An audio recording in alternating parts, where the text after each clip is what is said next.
Welcome back everyone to the Twisty Test Championship. Day 3 between the West Indies and Afghanistan. The West Indies, they're 519 runs on the board. They're 9 down. And I'm just going to tell you this before it even happens, but they batted for 1 day. Well, they batted for 2 days actually, and then 1 ball.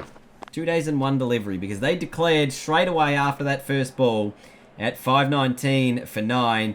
And, it's a strange moment to declare after just forcing everyone to go out onto the field. Maybe some psychological warfare in that.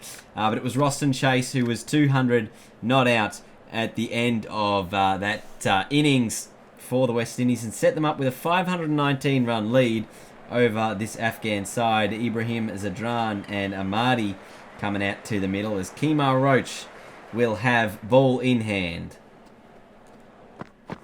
Dot to begin.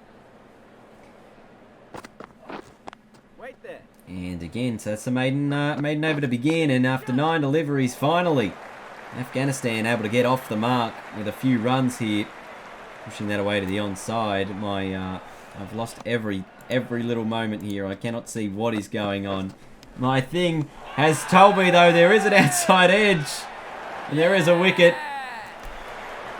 So the worst possible start from an Afghan point of view. Javed Ahmadi out for 4. They're 9 for 1. West Indies with an early breakthrough. Ideal for them, not so for Afghanistan. And I was saying my thing before because my premiere as I'm recording this video was just very choppy. I couldn't see anything. Had no idea what was going on as we see a couple more runs. Picked up and a random dive there. Good bit of defence there. What's his 6 overs? 19 for 1. An inside edge. Way to the boundary. We saw the West Indies get away with a few of those as well. So a bit of luck to the batsman early. Oh, that's in the air. And not taken. Oh, disappointing there from the West Indies. That's a missed opportunity off the gloves and was in the air after the keeper got hands to it. It's Sadran at the moment in there with Insula. Insunala? I don't even know how to pronounce it, do I? Wouldn't have a clue. Wouldn't have the slightest. Oh, that's through mid-wicket. That's good. That'll be more runs. Insunula. That's the correct term of doing it. And again, I've got nothing. I can't see anything. There we go. That's 2 more runs. Oh, and tucked away to the onside now. So this actually not the worst possible start for Afghanistan. They did lose their first wicket, but they are 42 for 1. Oh, that's almost caught. And again, a drop chance. That's the second one the keeper has missed so far. But Afghanistan, they're able to put 56 on the board here.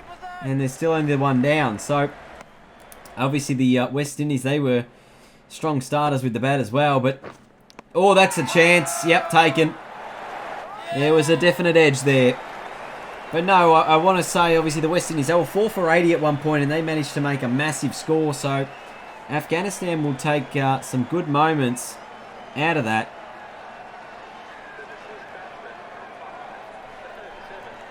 Out of that innings, I suppose, and really put themselves in with a real chance, regardless of, I guess, if they do lose a couple of early wickets. Because if you can get in and build a really strong partnership, it does give you an opportunity to set up the game. So there is a real possibility we could see a draw here, given the West Indies did bat for the opening 2 days. There's a run-out opportunity, but not to be. Got him! Bowled him! It's hit the off stump. There's another wicket for Jamal Warrican. He's been good in these first couple of games. Tried to get the West Indies over the line against Sri Lanka, but just couldn't get it done. And now he's got the dismissal of Ramit Shah. Afghanistan 72 for 3. And it's Asghar Afghan. He managed to put on a 50 in the first match for Afghanistan. He'll pick up 2 runs. Now, with the end of that first session here on day 3, the Afghanistan side 79 for 3. After 28 overs, of course, the West Indies batted for 1 delivery this morning before declaring. And now it is 79 for 3 is the score. Insula. I don't even know how to pronounce it, but you're 25 not out. Apologies for the bad pronunciations. Is that one over the top of mid-wicket, and that'll be 4. So he's putting a bit of a score together now. 29 runs on the board for the West Indies. Quality shot for the Afghan side, and now he's just gifted the keeper a catch with a faint little tickle. Guess who? It's Warwicken again, who's able to provide the wicket-taking ball. Gee, a really good catch by the keeper as well to get the hands up in time, as he just had a little bit of extra bounce on that ball. In Sanula out for 30. Afghanistan 86 for 4 in a very similar position to where the West Indies were as well. But unfortunately for them, they have the added pressure of still being 400 plus behind. So they'll definitely need to be on their best batting to be able to compete here. There's another edge. There's another wicket. Umpire puts the finger up once more. Jesus, an outside edge. Easy take. Keeping's been good. While the fielding, we've seen a couple of drop chances. And even, I guess the keeper has done a couple of those. The real simple chances have been taken. And they do need to do that. That's an edge. And taken again. Gee, that's a good catch. It's another wicket for the West Indies. Afghanistan now 6 down. Gee, what a good take. Fabulous catch. Diving to his right-hand side. Putting the one hand out, and it was Craig Braithwaite there. Robin Chase getting the wicket. Oh, and another outside edge. But I guess the contrast, complete contrast. You look at where the West Indies were at 84 for 4, and you thought, well, if they lose one or two, they're in a real spot of bother. They didn't. They went on to make 519. Flip side here is Afghanistan, who are 6 down now after they lost 2 more wickets after that start of 84 for 4. Now they're 6 for 112 as this one from Rashid Khan will go all the way to the boundary rope. So they'll really need to pick it up for the remainder of this day if they're going to just stick around. Because that's what they need to do. I think the best case scenario for them right now is going, hey, look, there's only 2 more days left in this game. If we can bat long enough to make the West Indies bat again, for as little or as long as they choose to bat, then they'll probably be able to get away with a draw here. So continue to pick up some runs. This ball gets a little bit older as well. I think it was maybe the West Indies at this point of their innings, they were just a little bit ahead of the game. So they were still only 4 down, and they were starting to build a bit of a partnership. It started to increase in the tempo and the speed of the runs as well. The run rate here still just over 2. The West Indies pushed theirs up to and above the run rate of 3, which really allowed them to accelerate the game on day 2 when they had those 2 informed men in scoring runs. At the moment it's Rashid Khan and Zazai looking to do that for this Afghan side, but they obviously need to keep their wickets intact as well, because they don't want the lower order to be doing too much, and especially the guys who've been bowling for such a long period of time. They've only just put their feet up for the last 2 and a bit sessions, and would have expected at least maybe a day's rest in between. Oh, on the pad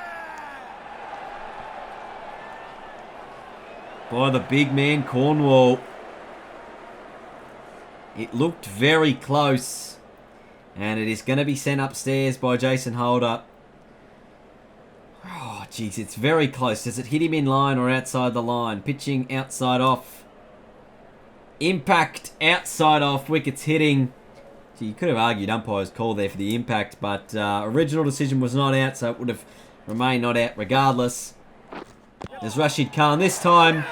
Gets some bat onto his pad, and the man at Silly Mid on gets around and is able to take the catch. Cornwall gets the wicket.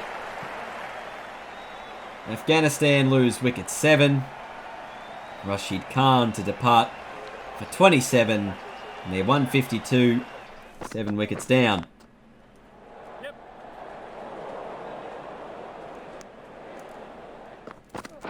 Oh, beats the outside edge. And this time through. So Ahmadzi, well, he might play the old hit out or get out strategy of the lower order. As we see another inside edge, and it's Zazai this time who's going to be the one departing.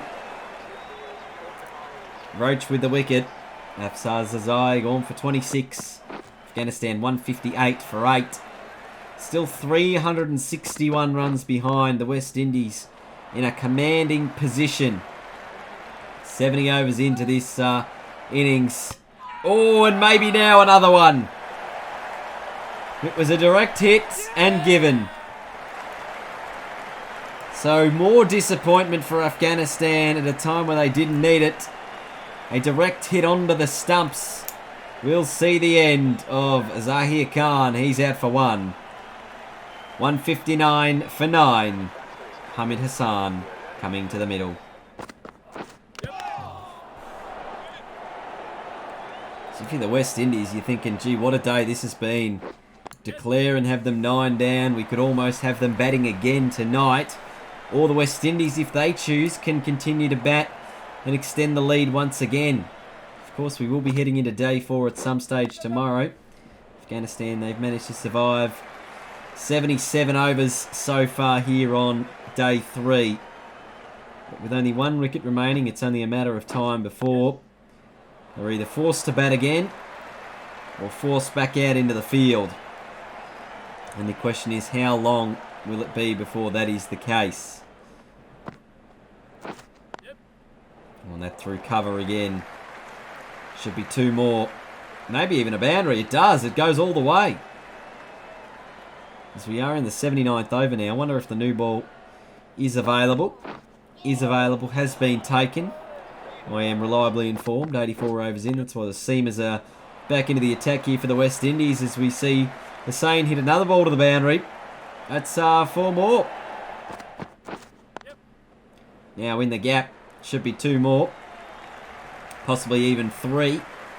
Which would at least get the innings up to 200. Which is a somewhat more respectable total from Afghanistan after... I guess they were like 1 for 60 at one point, and then they sort of collapsed quite quickly to be in the predicament they're currently in. As we head towards the end of the day's play, which they might actually see out and survive. We see another boundary. 210 for 9.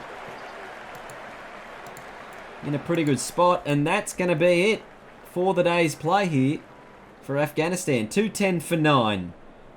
Yamin Ahmadzi, 6 not out with Hamid Hussain.